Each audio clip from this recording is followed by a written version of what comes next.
పశ్చిమ మధ్య బంగాళాఖాతంలో మరో 24 గంటల్లో అల్పపీడనం ఏర్పడనుంది. 24వ తేదీ నాటికి అల్పపీడనం తీవ్ర వాయుగుండంగా బలపడబోతోంది. దీని ప్రభావంతో 3 రోజుల పాటు తెలంగాణలో మోస్తరు నుంచి భారీ వర్షాలు కురవబోతున్నాయి. ఉరుములు మెరుపులతో పాటు బలమైన ఈదురుగాలులతో కూడిన వర్షపాతం నమోదయ్యే అవకాశం ఉంది. తెలంగాణలోని పలు జిల్లాల్లో సాయంత్రం భారీ వర్షం కురిసే అవకాశం ఉంది అని ఐఎండీ హెచ్చరించింది.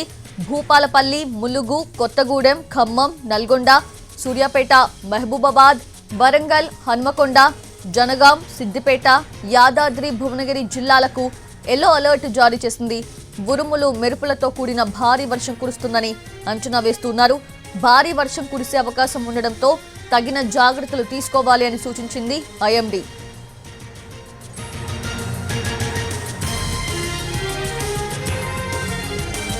ఇక రేపు కూడా ఆదిలాబాద్, ఆసిఫాబాద్, మంచిర్యాల, నిర్మల్, నిజామాబాద్, జగిత్యాల, సిరిసిల్ల, భూపాలపల్లి, ములుగు, కొత్తగూడెం, ఖమ్మం జిల్లాలకు ఎల్లో అలర్ట్ జారీ చేసింది వాతావరణ శాఖ.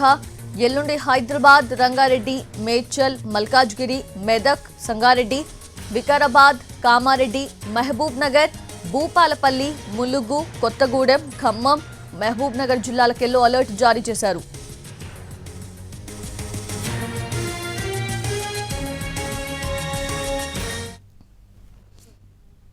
నైరుతి బంగాళాఖాతంలో రేపటికి అల్పపీడనం ఏర్పడనుందని, ఆ తర్వాత వాయుగుండంగా బలపడుతుంది అని విశాఖ వాతావరణ కేంద్రం ప్రకటించింది. ప్రెజెంట్ తమిళనాడు పరిసరాల్లో ఉపరితల ఆవర్తనం కొనసాగుతోందని, అల్పపీడనం ఏర్పడ్డాక దాని ప్రభావం ఏపీపై తక్కువగా ఉంటుంది అని వెల్లడించింది. ఏపీలో తేలికపాటి వర్షాలు మాత్రమే పడతాయని, ప్రెజెంట్ నమోదవుతున్న ఉష్ణోగ్రతలతో పోలిస్తే రానున్న 4-5 రోజులు ఎండ వేడి పెరుగుతుంది అని విశాఖ వాతావరణ కేంద్రం అధికారి సునంద తెలిపారు.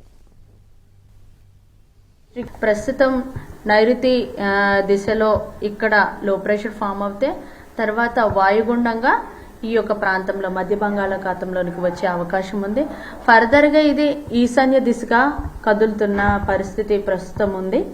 అండ్ వాయుగుండంగా అయిన తర్వాత కూడా దాని యొక్క గమనం ఏ విధంగా ఉంది, ఏ డిస్ట్రిక్ట్స్, ఏ స్టేట్స్ ఎఫెక్ట్ అవుతాయి అనేది క్లియర్గా మనకి అప్పుడు వస్తుంది. మనకి మాత్రం ఐసోలేటెడ్ రెయిన్ఫాల్ అంటే 1 లేదా 2 చోట్ల మాత్రమే తేలికపాటి జల్లులు ఉంటాయి. ఎందుకంటే ఇక సిస్టమ్ అనేది మనకి కోస్ట్కి దూరంగా వెళ్తుంది.